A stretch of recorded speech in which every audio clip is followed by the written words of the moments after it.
Hello everyone, if you're facing this error in Arc Raiders and Unreal process has crashed ue-pioneergame with error code exception access violation, then you have come to the right place because in this video I'm going to show you how easy it is to fix this annoying error on your Arc Raiders easily. So first off, what you're going to do is you're going to open up your start menu, you're going to write here run, you're going to write here app data, you're going to go into local, you're going to find the folder called Pioneer Game here.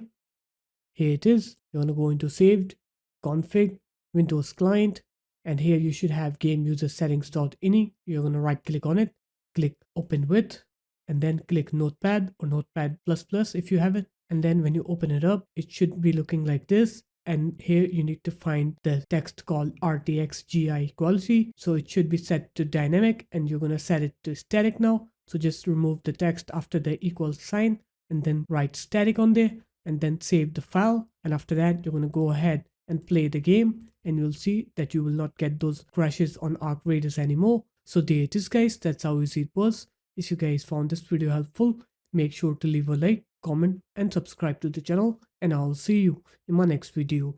Peace.